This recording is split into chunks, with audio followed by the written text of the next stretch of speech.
Video में मैं बात करने वाला हूँ बांग्लादेश लिबरेशन वॉर या फिर इंडो पाकिस्तान वॉर ऑफ 1971 के बारे में। इंडो पाकिस्तानी वॉर 1971 में लड़ा गया था 3 दिसंबर से 16 दिसंबर तक। 16 दिसंबर तक ये युद्ध लड़ा गया। इस युद्ध के पीछे का क्या कारण रहा, ये ईस्ट पाकिस्तान जो उस समय बांग्लादेश जो आज का है वो ईस्ट पाकिस्तान था, वो कैसे बांग्लादेश बना, क्या हिस्ट्री रही और इसके बाद आगे क्या क्या हुआ, उस बारे में पूरी बात करेंगे। इंडो सोवियत ट्रीटी के बारे में जानेंगे कि इंडो सोवियत ट्रीटी क्या थी। उस ट्रीटी के तहत ही भारत ने सोवियत से मदद मांगी थी, जिससे भारत को वॉर में काफ़ी बड़ी सफलता मिली। और हर साल 16 दिसंबर को ही विजय दिवस के रूप में भी भारत में मनाया जाता है इस जीत के कारण। तो शुरू करते हैं। मेरा नाम है विश्वास अग्रवाल। तो आज की इस वीडियो में अब शुरुआत करने से पहले आपको बता दूं कि ये चैनल को सब्सक्राइब ज़रूर कर ले मन की आंखों से चैनल को, और बेल आइकन का बटन दबा दे और वीडियो को आखिरी तक देखें। तो देखिए, बंगाल की हिस्ट्री शुरू होती है बांग्लादेश की, जब कॉलोनियल टाइम पे भी जब काफ़ी समय में कई सारे किंगडम राज करते थे भारत में, तो उस समय बंगाल भी सबसे बड़ा स्टेट था। बंगाल भी सबसे बड़ा स्टेट था और वहाँ पे 1300 से लेके 1200 से लेके 1300 तक कई जगहों पे इस्लामिक इन्वेजन हुआ, कई इस्लामिक रूल आया। फिर सब जगह फिर ब्रिटिशर्स भी आए, तो ब्रिटिशर्स ने भी अपनी पैठ बंगाल में ही जमाई। बंगाल में ही सबसे पहले अपनी पैठ जमाई। वहाँ पे जो प्लासी का युद्ध लड़ा गया बंगाल के नवाब सिराजुद्दौला के बीच में, ऐसे काफ़ी सारी चीज़ें हुई, काफ़ी कुछ हुआ। लेकिन 1905 में यहाँ पे सबसे बड़ा ये हो गया, पार्टीशन हो गया, पार्टीशन ऑफ बंगाल। सबसे बड़ा मेन रीज़न था partition of Bengal. Partition of Bengal के बाद क्या हुआ कि बंगाल दो भागों में बट गया। अभी पार्टीशन ऑफ इंडिया पे कुछ दिन पहले वीडियो बनाया था, तो उसमें मैंने बताया था पूरा पार्टीशन ऑफ बंगाल के बारे में, तो वो देख लीजिएगा। अब देखिए, पार्टीशन ऑफ बंगाल के बारे में। अब पार्टीशन हुआ था, दो भागों में बट गया, ईस्ट पाकिस्तान और वेस्ट पाकिस्तान। मुस्लिम लीग भी काफ़ी समय तक इससे बंटवारे के लिए मांग करने लगी। इसके बाद 1947 आते आते 1946 में मुस्लिम लीग डायरेक्ट एक्शन का ऐलान कर देती है और बंटवारा होने की बात होती है। हालांकि बंगाल को भी बंटवारा होता है तो आधा पंजाब भारत को मिलता है, आधा पंजाब पाकिस्तान को मिलता है। तो ऐसे करके जब आधा आधा करके दिया जाता है तो उस समय क्या होता है, उस वजह से बंगाल भी इससे अछूता नहीं होता है इस बंटवारे से। क्यों? क्योंकि बंगाल में ऐसा हो जाता है, क्योंकि फिर कि अगर बंगाल में जो वेस्ट पाकिस्तान का भाग है वो बंगाल में रहता है, इंडिया में रह जाता है, और जो ईस्ट पाकिस्तान मेजॉरिटी का है वो इधर पाकिस्तान में चला जाता है। ये ऐसे करके हो जाता है।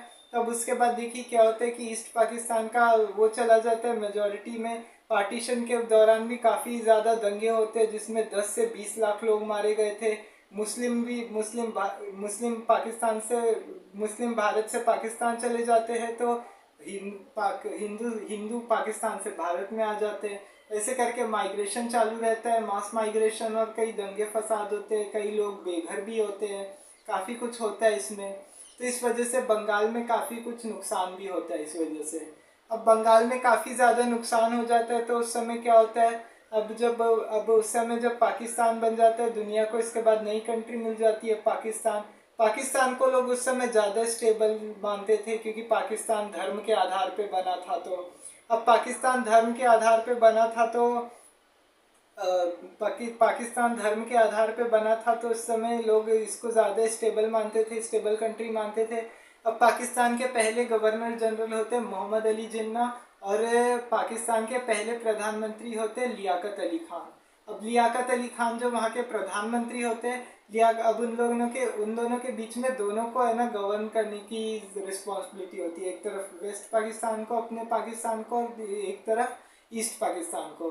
हालांकि ईस्ट पाकिस्तान में उस समय भी क्या होता है कि एथनिसिटी का जो होती है, जो ग्रुप होता है उन लोग का, काफ़ी लोग उसमें सब बंगाली ही होते हैं, बंगाली मेजॉरिटी में होते हैं बंगाल में, तो वो सब बंगाली लैंग्वेज बोलते हैं। उर्दू किसी को आती नहीं थी, तो हर बच्चा वहाँ पे बंगाली बोलता था, बंगाली बोलता था। वो उसके बाद क्या हुआ कि 21 फरवरी 1948 को जब मोहम्मद अली जिन्ना ने ढाका का दौरा किया, तो जिन्ना ने एकदम डिक्लेयर कर दिया स्ट्रिक्टली कि यहाँ पे भी अब उर्दू चलेगी, बंगाली कुछ नहीं चलेगी, अब सीधा उर्दू ही चलेगी, जिसको जो करना है कर ले। तो ऐसे करके अब ये जिन्ना का जैसे डिक्लेरेशन होता है वहाँ पे एकदम हड़कंप मच जाता है ईस्ट पाकिस्तान में। ईस्ट पाकिस्तान में उस समय इतना हड़कंप हो जाता है। फिर होता क्या है कि अब उसके बाद ये हो जाता है कि अब ईस्ट पाकिस्तान में इतना हो जाता है तो फिर उसके बाद कई जगहों पे पुलिस फायरिंग होती है। जब स्टूडेंट्स ढाका यूनिवर्सिटी में इकट्ठा होते हैं तो उनके ऊपर फायरिंग की जाती है, काफ़ी कुछ होता है। अब स्थिति ऐसी हो जाती है प्रोटेस्ट के दौरान कि सरकार को धारा 144 लगानी पड़ती है। तीन से ज़्यादा लोग कहीं पे भी इकट्ठा नहीं हो सकते, ऐसी ऐसी कंडीशन लागू कर देती है। अब ऐसी ऐसी कंडीशन हो जाती है तब उसके बाद क्या होता है कि स्टूडेंट्स फिर भी मानते नहीं है। अब 21 मार्च को फिर क्या होता है कि है ना, उसके बाद 21 मार्च को फिर 21 मार्च को जो है बांग्लादेशी जो लोग होते ईस्ट पाकिस्तान, उस समय ईस्ट पाकिस्तान था तो अभी ईस्ट पाकिस्तान है, तो वो बांग्लादेश अभी तक नहीं बना है। तो ईस्ट पाकिस्तान अभी क्या होता है कि वहाँ पे जो ईस्ट पाकिस्तान का जो है वो वहाँ के जो स्टूडेंट्स हैं वो क्या करते हैं कि यूनिवर्सिटी में इकट्ठा होते हैं। काफ़ी है ना पुलिस वाले उन पर फायरिंग करते हैं, ऑटोमेटिक गन फायर करते हैं, काफ़ी कुछ होता है। लेकिन पुलिस स्टूडेंट्स की भीड़ और बेकाबू हो जाती है और उनमें झड़प होने लग जाती है इस वजह से। तो अपने बंगाल को बचाने के, अपनी लैंग्वेज को बचाने के लिए वो ऐसे करते हैं। और ये दिन हमेशा बांग्लादेश के लिए अमर हो जाता है। तो हर साल 21 मार्च को बांग्लादेश अपना लैंग्वेज मार्टर्स डे के रूप में मनाता है, मतलब मातृभाषा दिवस के रूप में मनाता है वो, कि मतलब उसने भाषा की क्रांति के लिए जो लड़ाई लड़ी थी। और पूरी दुनिया में इंटरनेशनल मदर टंग डे भी मनाया जाता है 21 मार्च को। क्यों? क्योंकि इस दिन बांग्लादेश में लड़ाई हुई थी, मतलब बांग्लादेश में लैंग्वेज को लेके हुआ था ईस्ट पाकिस्तान में। तो अब उसके बाद क्या होता है कि अब ये ईस्ट पाकिस्तान में हालांकि कई जगहों पे दंगे फसाद होते हैं, कई विरोध प्रदर्शन होने के बावजूद क्या होता है कि अब जैसे ये सब होता है तो उसके बाद क्या होता है कि ढाका में इसके खिलाफ प्रोटेस्ट तो चल रहे होते हैं। अब ऐसे प्रोटेस्ट हो रहे होते हैं तो फिर उसके बाद क्या होता है कि 1956 में क्या होता है कि अब काफ़ी समझाने बुझाने के बाद वहाँ की गवर्नमेंट मान जाती है पाकिस्तान की, कि पाकिस्तान की जो होती है कि है ना, जो पाकिस्तान की गवर्नमेंट होती है वो मान जाती है इस बारे में और लैंग्वेज को वहाँ पे इम्पोज कर देती है कि ठीक है बंगाली लैंग्वेज भी अगर वो चाहे तो यूज़ कर सकते हैं। लेकिन अब उस समय भी एक लीडर का उदय हुआ था, उन्होंने काफ़ी इसमें अहम रोल प्ले किया, शेख मुजीबुर रहमान। शेख मुजीबुर रहमान को आगे बंग बंधु कहा जाने लगा, बंगाल के भाई या बंगाल के दोस्त, ऐसी उपाधि मिली थी उनको आगे चल के। तो शेख मुजीबुर रहमान ने इसमें अपना काफ़ी बड़ा योगदान दिया। कब ये वेस्ट पाकिस्तान की लेजिस्लेटिव असेंबली में भी शामिल चुन के आए थे कितनी बार, ये 20 साल अपना जेल भी गए थे कई कितनी बार ऐसे कर करके। लेकिन सबसे बड़ी बात यहाँ पे क्या होती थी कि है ना, जो रिसोर्सेज होते थे पाकिस्तान के जितने भी रिसोर्सेज होते थे वो ईस्ट पाकिस्तान से जितने भी थे वो भर भर के पाकिस्तान ले जाता था अपने पास। पाकिस्तान सब भर भर के ले जाता था और पाकिस्तान क्या करता था, उनको रेवेन्यू के रूप में 4% से ऊपर नहीं देता था। मतलब रेवेन्यू 4% होता था, इतना नहीं, ईस्ट पाकिस्तान का कोई ज़्यादा हिस्सा नहीं होता था उसमें। अब देखिए ईस्ट पाकिस्तान का कोई हिस्सा नहीं होता था, तो ईस्ट पाकिस्तान का कोई हिस्सा न होने की वजह से अब वहाँ पे क्या होता था कि अब जैसे ईस्ट पाकिस्तान के रिसोर्सेज वहाँ पे चले जाते थे वेस्ट पाकिस्तान में, तो वेस्ट पाकिस्तान की इकोनॉमी को इससे ज़्यादा फ़ायदा हो रहा था इस चीज़ से। अब वेस्ट पाकिस्तान की इकोनॉमी को ज़्यादा फ़ायदा हो रहा था क्योंकि अब ज़्यादा फ़ायदा होने वाला था, क्योंकि अब ईस्ट पाकिस्तान को ऐसा लगता था कि है ना, वेस्ट पाकिस्तान, वो तो ऐसे सोचते थे वेस्ट पाकिस्तानी उनके बारे में कि ये तो बंगाली लोग हैं, इनको तो कुछ आता नहीं है, इस्लाम के नाम पे, एक उर्दू के नाम पे बस ये पाकिस्तान में रहने आ गए हैं। और उनको पहले से लगता था कि है ना, पाकिस्तान, उनको काफ़ी कुछ मिलेगा पाकिस्तान में रहेंगे तो, लेकिन कुछ मिलता नहीं है। अब देखिए काफ़ी कुछ होता है, शेख मुजीबुर रहमान भी इस चीज़ को लेकर काफ़ी स्ट्रगल कर रहे होते हैं। अब बाद में ऐसे करके उन्होंने आवामी मुस्लिम लीग पार्टी बना ली, आवामी मुस्लिम लीग पार्टी बनाई, आवामी मुस्लिम लीग बाद में लेकिन मुस्लिम शब्द हटा दिया था क्योंकि ये सेक्युलर थे, सेक्युलर लीडर थे, सेक्युलर नेता थे, इनकी सेक्युलर पॉलिसी थी कि है ना, सभी धर्मों का स्वागत है, हर किसी का, कोई भी हो। तो उसमें आवामी मुस्लिम की जगह सिर्फ आवामी लीग कर दिया इन्होंने 1966 आते आते। अब 1966 में क्या होता है कि जो ईस्ट पाकिस्तान की जो सरकार होती है, ईस्ट पाकिस्तान की सरकार अब वेस्ट पाकिस्तान के सामने 6 कई सारी डिमांड्स रखती है। जैसे उनका फॉरेन रिजर्व अलग होना चाहिए वेस्ट पाकिस्तान से, डिफेंस और आर्मी उनकी अलग से रखनी चाहिए, उनको रखने की इजाज़त मिले। फिर उनको जो 6 पॉइंट मूवमेंट के तहत एक और होता है कि जिसमें उनको अगर ये चाहिए, उनकी करेंसी अलग होनी चाहिए, उनका डिफेंस सिस्टम अलग होना चाहिए, उनकी आर्मी अलग होनी चाहिए, उनकी लैंग्वेज अलग होनी चाहिए, इस तरह की सारी चीज़ें रखी जाती है। 6 पॉइंट मूवमेंट बोला जाता है इसको। अब 6 पॉइंट मूवमेंट में अब ईस्ट पाकिस्तान की ये बात तो होती है, वो बोलते हैं कि ठीक है, अगर ये सारी चीज़ें अगर अगर वेस्ट पाकिस्तान मान जाता है तो हम साथ में रह जाएंगे, हमको कोई दिक्कत नहीं है। लेकिन वेस्ट पाकिस्तान की जो सरकार होती है वो मानती नहीं है, वो मानती नहीं है। वैसा होता है कि अब 1968 आते आते अब क्या होता है, शेख मुजीबुर रहमान को अगरतला कॉन्स्पिरेसी के तहत भारत में अगरतला कॉन्स्पिरेसी के तहत इधर जेल में बंद कर दिया जाता है, उन पर मुकदमा चला के। अब ये अगरतला कॉन्स्पिरेसी क्या थी, देखिए अगरतला कॉन्स्पिरेसी के तहत क्या था कि उनसे मतलब ऐसा इसमें इल्ज़ाम लगाया था कि है ना, शेख मुजीबुर रहमान इलेक्शन लड़ने के लिए इधर जाना चाहते थे, लड़ना चाहते थे। तो इन्होंने क्या किया कि भारत से इसमें हेल्प मांगी थी कि है ना, भारत में अगरतला में जाके साजिश रची थी वेस्ट पाकिस्तान के खिलाफ कि है ना, कैसे देश को आज़ाद कराया जाए देश में, और ईस्ट पाकिस्तान में इलेक्शन होने चाहिए। ऐसे करके उन्होंने ये किया। लेकिन हालांकि कुछ सालों बाद ये चीज़ प्रूफ हुई थी, काफ़ी समय बाद, जब ईस्ट पाकिस्तान अलग होकर बांग्लादेश बन गया था। तो इसके काफ़ी समय बाद ये प्रूफ हो गया था कि हाँ ऐसा हुआ था। तो लेकिन ईस्ट पाकिस्तान में इतने प्रोटेस्ट चल रहे होते, इतने प्रोटेस्ट हो गए होते कि उस समय जनरल अयूब खान की सरकार होती है, उन्होंने तो सारी चीज़ें सस्पेंड कर दी थी पाकिस्तान में। अब उन्होंने काफ़ी चीज़ें सस्पेंड कर दी, तो हुआ क्या, अब सस्पेंड करने के बाद उन्होंने क्या किया कि अब इतने प्रोटेस्ट चल रहे होते कि अब पाकिस्तान की सरकार को न चाहते हुए भी शेख मुजीबुर रहमान को जेल से छोड़ना ही पड़ता है। क्यों? क्योंकि अब पब्लिक इतना हल्ला कर देती है, इतना हंगामा हो जाता है उनको लेके, तो फिर सबको छोड़ना ही पड़ जाता है उनको। अब उसके बाद क्या होता है, वहाँ की सरकार उनको छोड़ देती है, वेस्ट पाकिस्तानियों को। अब उसके बाद क्या होता है कि वेस्ट पाकिस्तान में शेख मुजीबुर रहमान को रिहा कर दिया जाता है। अब फिर उसके बाद स्थिति ऐसी आ जाती है कि जनरल अयूब खान को रिज़ाइन करना पड़ता है। जनरल अयूब खान को रिज़ाइन करना पड़ता है, तो उसके बाद क्या होता है कि याहिया खान के पास कमान आती है देश की कमान याहिया खान के पास आती है, और याहिया खान प्रेसिडेंट बन जाता है। ये याहिया खान वही प्रेसिडेंट था जिसने जिसने ऑर्डर दिया था ईस्ट पाकिस्तान पे अत्याचार करने का, अभी बात करेंगे उसकी। अब याहिया खान की अंडर में आर्मी आ जाती है, तो होता क्या है उससे कि याहिया खान बोलते कि मैं 71 में इलेक्शंस करवाऊंगा। 70 में अब चुनाव होते हैं, लेकिन वो बोलते हैं कि 71 में वो इलेक्शन कराएंगे। अब देखिए नवंबर 1970 में ईस्ट पाकिस्तान में ऐसी चीज़ होती, एक ऐसी खतरनाक चीज़ होती है जिसने सभी को हिलाकर रख दिया, जिसकी वजह से पीपीपी को वोट नहीं मिल पाए, वेस्ट पाकिस्तान की पार्टी हार गई। देखिए नवंबर 1970 में क्या होता है कि बंगाल की खाड़ी में चक्रवाती तूफान आता है, भोला। चक्रवाती तूफान भोला साइक्लोन है, ये बहुत बड़ा साइक्लोन था, ये आज तक का सबसे बड़ा साइक्लोन है। ये नवंबर 1970 में आता है।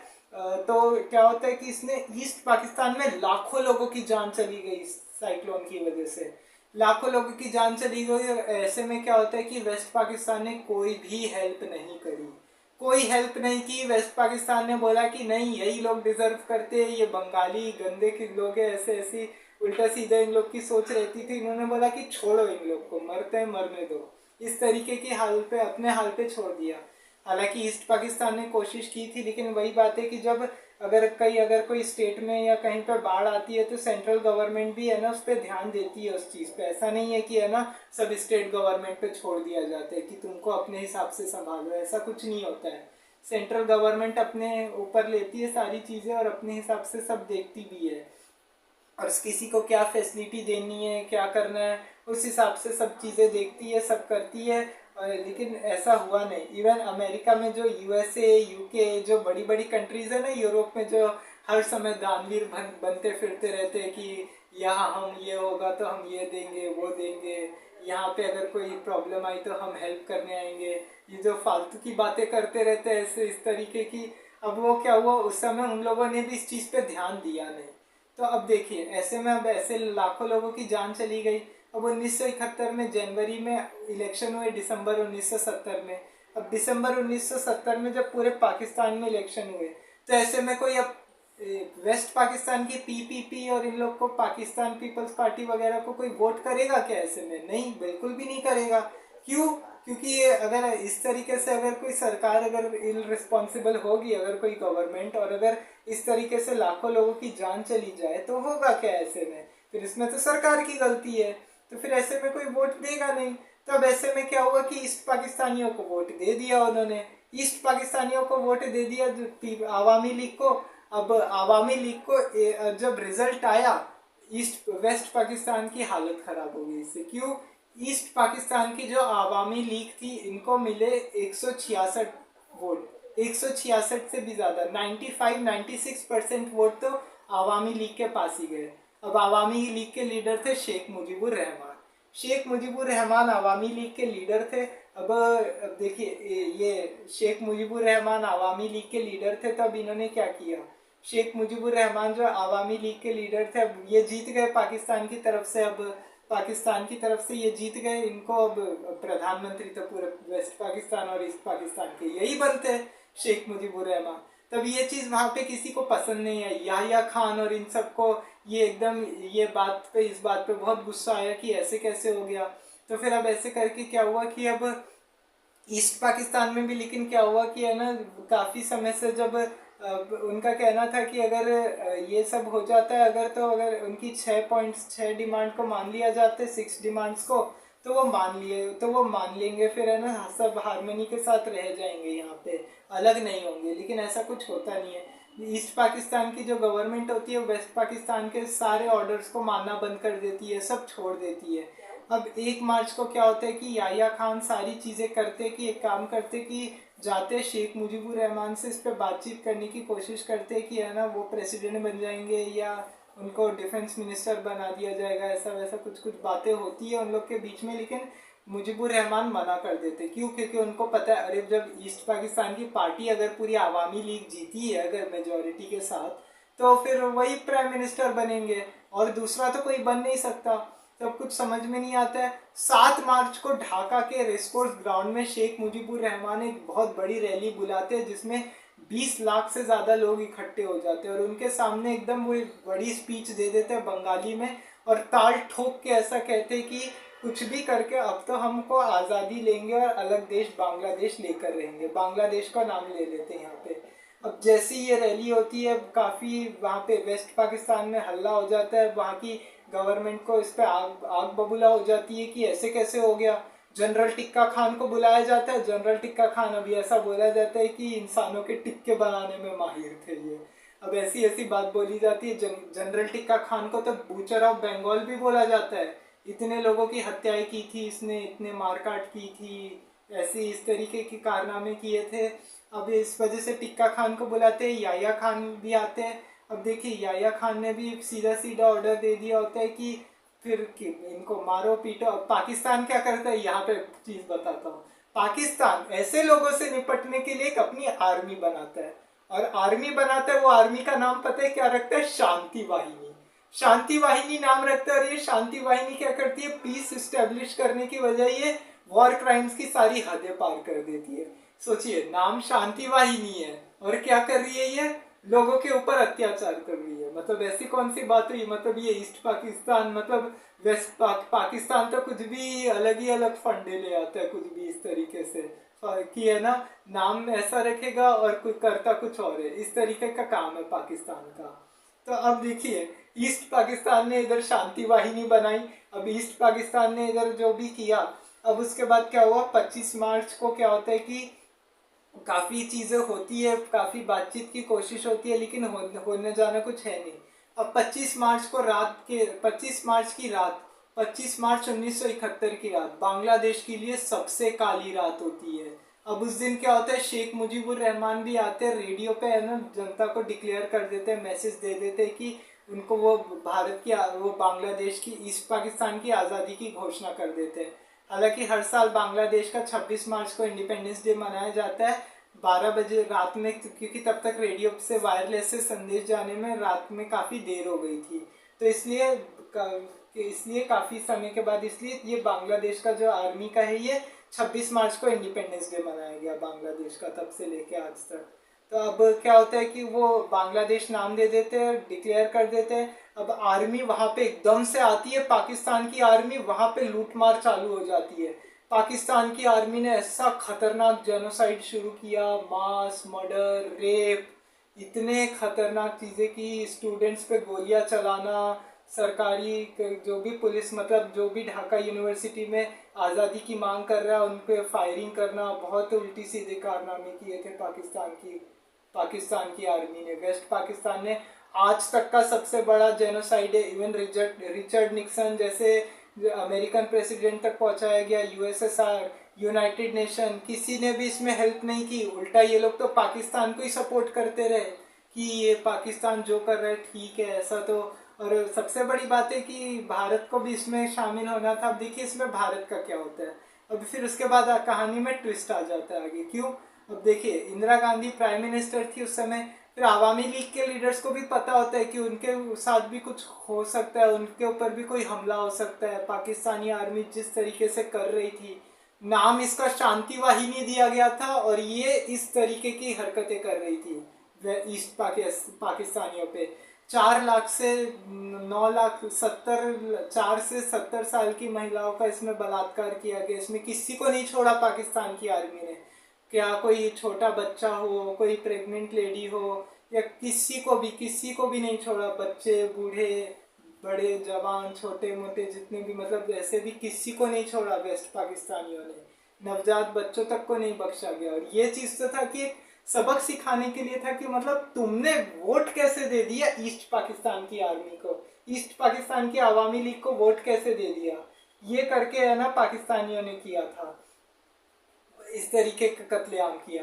अब देखिए क्या होता है कि अब फिर उस वजह से आवामी की लीग के लीडर्स भी अब भाग के उस समय इंडिया आ जाते हैं।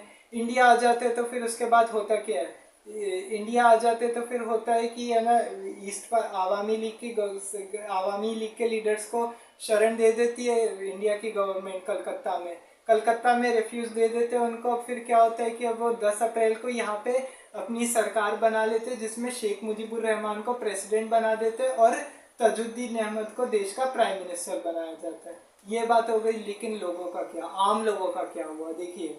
अब देखिए भारत उस समय भी क्या है, अभी आज भी बांग्लादेश से सबसे बड़ा बॉर्डर शेयर करता है। ये असम, मेघालय, त्रिपुरा, उड़ीसा, वेस्ट बंगाल, ये जितने भी बड़े 5 राज्य हैं जिनकी सीमाएं बांग्लादेश से लगती है। और उस समय इधर कोई वो नहीं था, उस समय तारबंदी नहीं थी आज की तरह जैसे, तो लोग कैसे भी आसानी से आ जाते थे। अब लोग आसानी से आ जाते थे तो उस समय होता क्या था, अब उस समय होता ये था कि उस समय ये होता था कि अब ईस्ट पाकिस्तान से भर भर के आने लग गए। तो सबसे बड़ी प्रॉब्लम तो इन रेफ्यूजीज की हो गई, रेफ्यूजी क्राइसिस हो गई इधर इंडिया में। ईस्ट पाकिस्तान में नवजात बच्चों को नहीं छोड़ा गया क्योंकि इस तरीके से लोग फिर भाग रहे थे कि है ना किसी भी तरह से बचाया जाए। कोई हेल्प करने वाला नहीं, ना सोवियत, अमेरिका, कोई यूरोपियन कंट्री, कोई हेल्प करने को रेडी नहीं, ना यूनाइटेड नेशन इसमें कुछ कर रहा है। तब होगा क्या, भर भर के इधर रेफ्यूजीज आ रहे हैं। अब देखिए प्रधानमंत्री थी उस समय इंदिरा गांधी और डिफेंस मिनिस्टर थे इंडिया के बाबू जगजीवन राम, प्रेसिडेंट थे इंडिया के वीवी गिरी। फिर इंडिया के जो चीफ ऑफ आर्मी स्टाफ थे वो थे जनरल सैम मानेकशॉ, जिनको आगे चल के फील्ड मार्शल बनाया गया था। और पाकिस्तान के प्रेसिडेंट थे याया खान। पाकिस्तान के चीफ ऑफ आर्मी स्टाफ थे वो थे जनरल एएच खान। अब इधर के जो वेस्ट ईस्टर्न कमांड के थे वो थे जनरल ए के नियाजी। और भारत में जो विदेश मंत्री थे भारत के उस समय फॉरेन मिनिस्टर वो थे स्वर्ण सिंह, सरदार स्वर्ण सिंह। और जो भारत में उस समय ईस्टर्न कमांड के जो जीओसी थे वो थे लेफ्टिनेंट जनरल जगजीत सिंह अरोड़ा। अब ये यहाँ के जीओसी थे।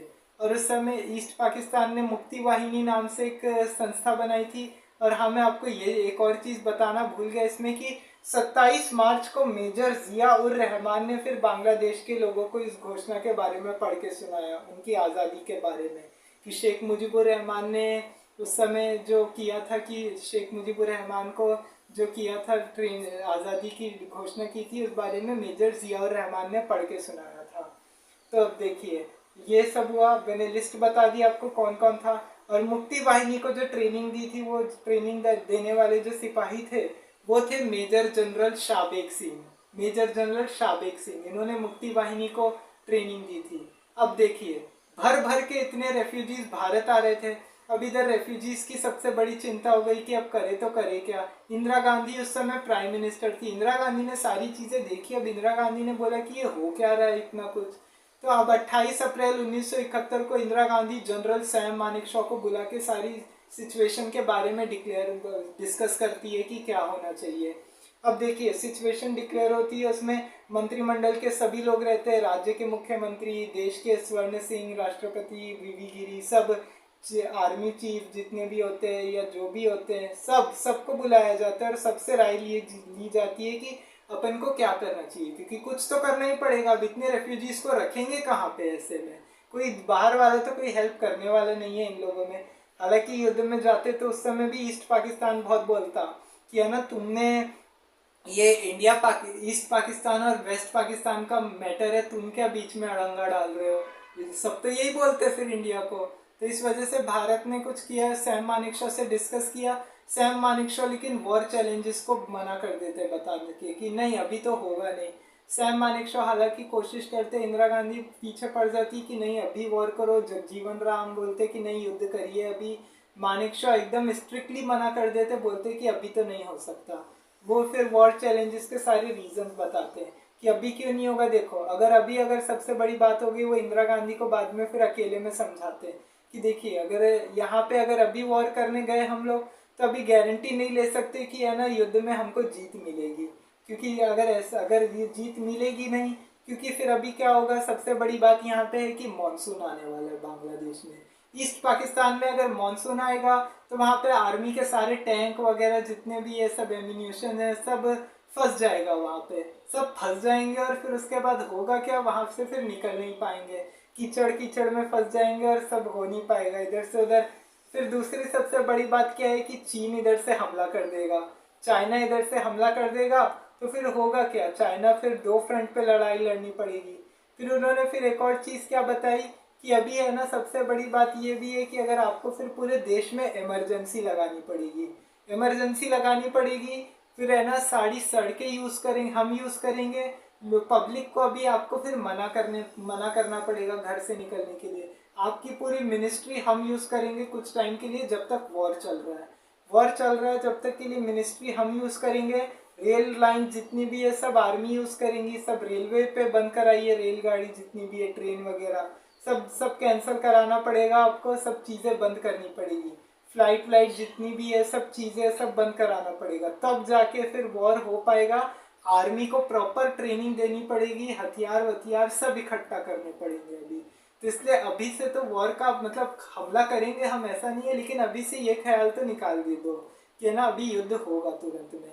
तो अब ठीक है ये बात हो जाती है। अब इंडिया उस समय काफ़ी कोशिश कर रहा था कि डिप्लोमेटिकली सारी चीज़ें सॉल्व हो जाए, लेकिन कहीं से हेल्प मिलने नहीं वाली थी। अरे रिचर्ड निक्सन ने तो मतलब आप डॉक्यूमेंट्स पढ़ के देखना कभी, उसमें पता चलेगा। डॉक्यूमेंट्स जितने भी है ना बाद में सामने आए थे, जिसमें बहुत ही अभद्र भाषा का इस्तेमाल किया था, बहुत कुछ बोला था इंदिरा गांधी को लेके।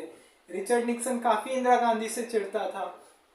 तो उस वजह से अमेरिका, यूरोप, सोवियत, कहीं से इंदिरा गांधी को हेल्प मिल नहीं रही थी। अब इधर रेफ्यूजीज इधर आ रहे भारत में भर भर के, वो अलग परेशानी, वो अलग समस्या है कि है ना इनको कैसे संभाले। तब देखिए उसके बाद क्या होता है कि काफ़ी समय के बाद 9 अगस्त 1971 को भारत और सोवियत के बीच में काफ़ी इंदिरा गांधी सोवियत से जाके बात करती है, उनको स्थिति बताती है कि ऐसी ऐसी बात है, प्लीज़ हमारी हेल्प कर दीजिए। काफ़ी रिक्वेस्ट के बाद है ना सोवियत से के साथ ट्रीटी साइन होती है, जिसको Indo Soviet corporation friendship and peace treaty बोला जाता है। ये 20 साल के लिए साइन की जाती है। अब इस ट्रीटी के तहत सोवियत ये बोलता है कि भारत पे अगर कोई हमला होगा तो वो हमारे ऊपर हमला माना जाएगा, अगर आपके ऊपर अगर कोई अटैक होता है तो ठीक है, ये बात हो जाती है। अब 9 अगस्त को ये ट्रीटी साइन होती है, इसमें विदेश मंत्री होते स्वर्ण सिंह, वो भी साइन करते हैं सोवियत की तरफ से। अब उसके बाद क्या होता है कि सोवियत से वो ट्रीटी साइन करते हैं। फिर उसके बाद ये होता है कि अब काफ़ी समय से अब कोशिश हो रही थी। अब पाकिस्तान ने भी इधर 23 नवंबर को इमरजेंसी लगा दी, क्योंकि पता था कि हम युद्ध में आने वाले हैं। 23 नवंबर को पाकिस्तान ने अपनी इधर इमरजेंसी लगा दी थी। और पाकिस्तान इंडिया उस समय कैसे भी करके चाह रहा था कि पाकिस्तान हमारे ऊपर हमला कर दे। पाकिस्तान क्यों हमारे ऊपर हमला कर दे? क्योंकि इंडिया को लगा कि अरे जब पाकिस्तान अगर हम पे हमला कर देगा तो हमको तो फिर बताने का मौका मिल जाएगा कि हम तो इसलिए युद्ध में उतरे हैं क्योंकि पाकिस्तान ने हम पे हमला किया पहले, वरना हम क्यों जाएंगे। तो पाकिस्तान की यही सबसे बड़ी भूल साबित होती है 3 दिसंबर को जब वो प्रीएम्प्टिव स्ट्राइक कर देता है। इंदिरा गांधी उस समय कलकत्ता में एक रैली को संबोधित कर रही होती है। तो फिर 3 दिसंबर की शाम को 5:30 बजे, उस दिन शुक्रवार का दिन होता है, पाकिस्तान 11 एयरफील्ड्स को निशाना बनाता है। अब उसका ये इरादा होता है कि है ना वो भारत को इससे दूर रखे, इस वॉर से कैसे भी करके उसका ये इरादा होता है। तो वो क्या करता है, ऑपरेशन चंगेज खान लॉन्च कर देता है। ऑपरेशन चंगेज खान के तहत क्या करता है, वो सारे एयरफील्ड्स पे बमबारी करता है, गोलियां चलाता है और एयरफील्ड्स को तबाह करने की कोशिश कर देता है। अब जैसे इसमें कौन कौन से एयरफील्ड होते हैं, आगरा, अंबाला, अमृतसर, पठानकोट, श्रीनगर, जम्मू कश्मीर, बीकानेर, जोधपुर, जैसलमेर, लोंगेवाला, फिर ये उत्तरलाई जैसे वगैरह वगैरह जैसे 11 एयरफील्ड्स पे अटैक किया जाता है। अब इंडिया उस समय क्या होता है कि अब देश में, पूरे देश में आपातकाल लग जाता है। इंदिरा गांधी कलकत्ता में होती है, उसी समय इंदिरा गांधी को हमले की खबर पता चल जाती है। ऑल इंडिया रेडियो पर आके उस समय इंदिरा गांधी को बोल देती, जनता को राष्ट्र के नाम संदेश देती है जिसमें युद्ध का आह्वान कर दिया जाता है। देश में इंदिरा गांधी की तरफ से बोला जाता है कि पाकिस्तान ने हमारे ऊपर हमला कर दिया है, जो पश्चिमी पाकिस्तान की जो लड़ाई थी वो भारत पे भी आ गई है, तो इस चुनौती का सामना जोरों से करना है। तो फिर वो इस बारे में बताती है कि बहादुर सेना की और विजयी होगी, और देश में बताती है जनता, इंदिरा गांधी देश की जनता को बताती है कि भारत में अब आपातकाल लग चुका है। हालांकि यहाँ मैं आपको एक चीज़ बता दूँ कि 13 दिन की इस समय जो इमरजेंसी लगाई गई थी, इसमें फंडामेंटल राइट्स को सस्पेंड नहीं किया गया था। अब यहाँ से क्या होता है कि अब पाकिस्तान की आर्मी इधर क्या करती है, जो इंडियन एयरफोर्स भी सतर्क हो जाती है युद्ध में लड़ने के लिए अब हो जाती है। तो फिर उसके बाद होता क्या है, 4 दिसंबर को पाकिस्तान के जो जरूरी रनवेज है सबको पाकिस्तान की आर्मी तबाह कर देती है। नूरेज, सरगोधा, मियानवाली, चांडलर, रिसलवाला, ये जरूरी एयरबेस होते हैं पाकिस्तान के, पाकिस्तानी आर्मी इनको तबाह कर देती है। अब इनको तबाह कर देती है, फिर उसके बाद ये होता है कि अब इधर से पाकिस्तान की हालत ख़राब हो जाती है, वो कुछ कर नहीं पाता है। 4 दिसंबर को फिर इधर इंडियन नेवी भी इधर से अपना ऑपरेशन चालू करती है। इधर जो SM नंदा होते हैं वो इंदिरा गांधी से परमिशन लेते हैं कि उनको 71 के वॉर में इस तरीके से रोक दिया गया था, वैसी सिचुएशन नहीं होनी चाहिए। तो वो ऑपरेशन ट्राइडेंट के तहत जाती है इंडियन नेवी। ऑपरेशन ट्राइडेंट पे मैंने अभी वीडियो बनाया था, ऑपरेशन ट्राइडेंट और ऑपरेशन पाइथन पे, तो वो वीडियो देख लीजिएगा। तो उसके बाद क्या हुआ कि है ना, अब इधर से 60% तो इधर से इंडियन नेवी ऑपरेशन को ख़त्म करने में करती है। अब 60% उस दिन ख़त्म करती है इंडिया के कराची बंदरगाह को। अब इधर 4 दिसंबर को इधर बैटल ऑफ, इसमें काफ़ी सारी फेमस लड़ाई हुई, जैसे बैटल ऑफ हिली, बैटल ऑफ चम, battle of Basantar, battle of Longewala पे तो बॉर्डर मूवी भी बनी है, उसके गाने कितने अच्छे हैं, उसमें संदेश से आते ऐसे वैसे काफ़ी अच्छे गाने भी है उसमें। तो अब देखिए बॉर्डर मूवी बनी है लोंगेवाला पे, यहाँ आपको बता दिया। इसमें काफ़ी सारे अवार्ड्स भी मिले लोगों को, सोल्जर्स को, वीर चक्र, महावीर चक्र, परमवीर चक्र। इसमें परमवीर चक्र किस किस को मिला, मेजर होशियार Singh Dahiya, colonel Hoshiar Singh Dahiya, second lieutenant Arun Khetarpal, फिर lance Naik Albert Tikka. Battle of Ganga Sagar उसी दिन लड़ी गई थी 3 दिसंबर को जब अटैक हुआ था। तो लांस नायक एल्बर्ट टिक्का और फिर फ्लाइंग ऑफिसर निर्मलजीत सिंह सेखौन, इनको श्रीनगर एयरबेस पे के लिए मिला गया था। ये 4 लड़ाइयों में इन 4 जाबाज सिपाहियों को परमवीर चक्र दिया जाता है, सबसे बड़ा हाईएस्ट गैलेंट्री अवार्ड। तो अब उसके बाद क्या होता है कि ये सब होता है कि है ना, ये होता है कि आज 4 दिसंबर को इधर से इंडियन नेवी आती है, इंडियन एयरफोर्स लड़ रही होती है, लोंगेवाला में भी लड़ाई लड़ी जाती है। फिर इधर से लोंगेवाला की लड़ाई होती है, फिर उसके बाद इंडियन आर्मी भी अपना लड़ रही होती है। 8 दिसंबर को एक और फॉलोअप प्लान होता है जिसको ऑपरेशन कोड नेम दिया जाता है, ऑपरेशन पाइथन। इस वजह से इसमें क्या होता है, कराची बंदरगाह को तो पूरा ख़त्म कर दिया जाता है, पूरा ख़त्म। एकदम कराची बंदरगाह तो एकदम ही गया समझ लो। अब पाकिस्तान के पास कोई ऑप्शन ही नहीं होता कि अब पाकिस्तान करे तो करे क्या। अब पाकिस्तान काफ़ी हेल्प मांगता है अमेरिका से, सब सब जगह से। पाकिस्तान के अमेरिका इधर, अमेरिका ने तो अपने जंगी भेड़ भेज दिए इधर, जहाज भेज दिए अपने। सोवियत यूनियन सबसे बड़ी न्यूक्लियर अटैक करने की कोशिश की थी, तो ट्रीटी की कसम देते हुए सोवियत से इधर इंदिरा गांधी ने मदद मांगी। तो फिर ये बोला गया कि नहीं, अगर आप भारत पे हमला करते हो तो हमारे ऊपर मारा जाएगा। तो सोचिए अगर उस समय ज़रा सा भी अगर कुछ हो जाता तो ये सोवियत और अमेरिका के बीच में ये वॉर छिड़ जाता। तो फिर क्या होता है कि अब देखिए उसके बाद क्या होता है, काफ़ी समय तक कोशिश की जाती है, ज़मीन पे भी इधर लड़ रही होती है इंडियन आर्मी, इधर से सब जगह से तबाह करती है। कराची पोर्ट पूरा बंद हो जाता है, नेवल ब्लॉकेट सब जगह लग जाता है। इधर मुक्ति वाहिनी भी पाकिस्तान की जान की दुश्मन बन जाती है। मुक्ति वाहिनी को पूरा सपोर्ट था। मुक्ति वाहिनी को काफ़ी सपोर्ट होने की वजह से क्या होता है, 12 दिसंबर तक आते आते पाकिस्तान यूएन में इधर वो करता है, अमेरिका को बोलता है कि यूएन को बोलो कि है ना, संयुक्त राष्ट्र संघ को, कि इसमें हमारी हेल्प करे। अब जुल्फिकार अली भुट्टो उस समय जब पाकिस्तान के विदेश मंत्री होते हैं, वो पीस सीज फायर के लिए एक पीस प्रपोजल रेडी रखा होता है यूएन में, तो सोवियत वीटो कर देता है। सोवियत ने वीटो कर दिया तो फिर कुछ हो नहीं पाता है उस वजह से। अब उस वजह से क्या होता है, सोवियत ने वीटो कर देता है, तो फिर उसके बाद क्या होता है कि अब जुल्फिकार अली भुट्टो इधर जाते हैं पीस प्रपोजल भेजने के लिए। तब तक लेकिन काफ़ी देर हो जाती है, अभी पाकिस्तानी आर्मी इंडियन आर्मी के सामने सरेंडर के लिए रेडी हो जाती है। अब देखिए, ये जैसी जुल्फिकार अली भुट्टो को ये बात पता चलती है कि पाकिस्तान की आर्मी इस तरह से सरेंडर करने वाली है, जुल्फिकार अली भुट्टो को इतना गुस्सा आता है, वो गुस्से में यूएन की सिक्योरिटी काउंसिल में से ही रिजाइन करके वो वहाँ से चले जाते हैं। बोलते कि नहीं, हम यहाँ पे अपना टाइम वेस्ट नहीं करेंगे। पाकिस्तान की यूएन भी हेल्प नहीं कर सकता, कुछ नहीं कर सकता।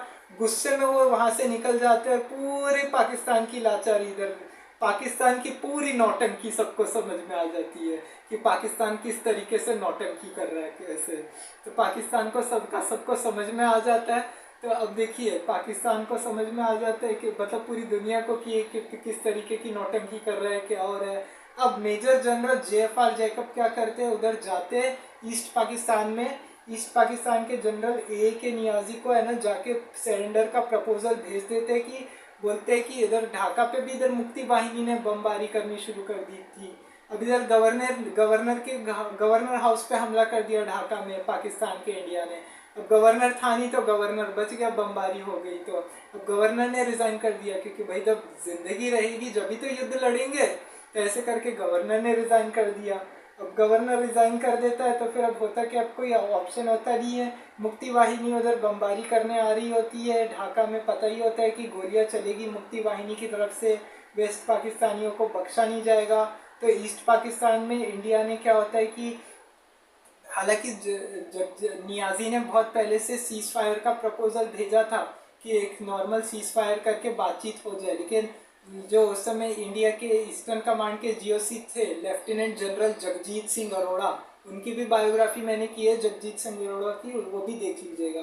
तो जगजीत सिंह अरोड़ा ने साफ साफ मना कर दिया, बोला कि नहीं, अब कोई युद्ध विराम नहीं होगा, पाकिस्तान को सरेंडर ही करना पड़ेगा, इसके अलावा कोई ऑप्शन नहीं है पाकिस्तान के पास।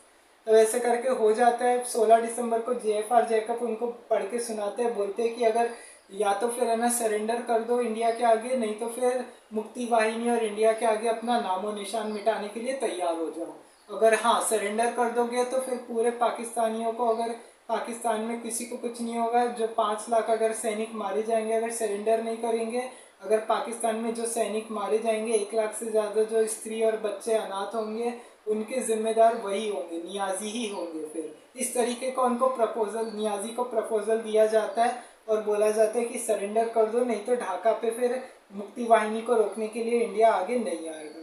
अब ऐसे करके 16 दिसंबर की शाम को लेफ्टिनेंट जनरल जगजीत सिंह अरोड़ा के सामने AK नियाजी ने सरेंडर कर दिया और सभी लोग शर्म से झुका के अपना सिर खड़ा कर दिए, मतलब शर्म से झुक गए।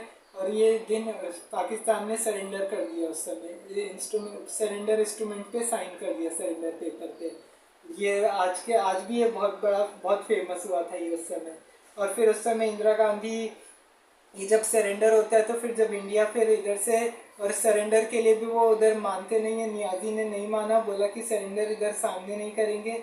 क्योंकि जो पाकिस्तान के जो सोल्जर थे मेजर जनरल राव फरमान अली, उनको मुक्ति वाहिनी के सामने सरेंडर करने में दिक्कत थी, लेकिन हालांकि उनको बहुत मान मनोबल करके बोला गया, कैसे भी मना के कन्विंस करके कि ढाका के रेसकोर्स मैदान में चलो, वहाँ पे रेसकोर्स ग्राउंड में अगर सरेंडर करोगे तो ईस्ट पाकिस्तानियों को भी दिखेगा कि है ना तुम आज़ाद रहोगे वहाँ पे, और आज़ादी आज़ाद कि वो आज़ाद हो चुके हैं, अब आज़ाद हो चुके, ये बात बोल के उनको लेके गए। जनरल अरोड़ा ने वहाँ पे गए और सरेंडर कर दिया दोनों ने जाके, पेपर पे साइन किया। और फिर क्या हुआ इससे, भारत का सिर गर्व से ऊंचा हुआ, पाकिस्तान का सिर शर्म से नीचा हुआ। और फिर इसी के साथ इंडिया ने, फिर इंदिरा गांधी ने रेडियो पर संदेश देते हुए सबको बताया कि ढाका अब स्वतंत्र देश की स्वतंत्र राजधानी है। नियाजी ने सरेंडर कर दिया था तब तक, और फिर पाकिस्तानियों को फिर युद्धबंदी बना लिया गया। हालांकि फिर युद्धबंदी बना लिया गया, इससे देश को आज़ादी मिल गई। इंदिरा गांधी ने भी इस देश को बधाई दी, बांग्लादेश को अपनी जीत की काफ़ी इसको, और हर साल 16 दिसंबर को विजय दिवस के रूप में भारत में मनाया जाता है। अब देखिए, विजय दिवस मनाया जाता है हर साल 16 दिसंबर को, और भारत ने उनको मुक्ति वाहिनी को न देख के सारे युद्धबंदियों को इधर रखा भारत की जेलों में। अगर मुक्ति वाहिनी को दे देते तो वो मुक्ति वाहिनी छोड़ती नहीं पाकिस्तानियों को नहीं छोड़ती, क्योंकि जिस तरीके से उन्होंने अत्याचार किया था ना वहाँ के लोगों पे, तो मुक्ति वाहिनी तो शायद उनको मार डालती। तो इस वजह से कुछ हुआ नहीं, काफ़ी समय तक उनको जेल में रखा गया। 1972 में शिमला समझौते पर साइन किया गया। शिमला समझौते पे भी मेरा वीडियो अवेलेबल है, अगर देखना हो तो शिमला समझौते पे भी आप देख सकते हैं। तो समझौते के तहत उनको सैनिकों को वापस भेज दिया गया। तो फिर उस वजह से काफ़ी कुछ हुआ। 1974 में यूएन ने भी बांग्लादेश को रिकॉग्नाइज कर दिया, और शेख मुजीबुर रहमान को भी रिहा कर दिया गया वेस्ट पाकिस्तान की जेल से, और वो ईस्ट पाकिस्तान के प्रेसिडेंट बन जाते हैं। तो ऐसे ये थी बांग्लादेश लिबरेशन वॉर की कहानी। इसी के साथ आपसे विदा लेता हूँ। चैनल को सब्सक्राइब ज़रूर कर दे, बेल आइकन का बटन दबाएं, और वीडियो को आखिरी तक देखना न भूलें। जय हिंद, भारत माता की जय।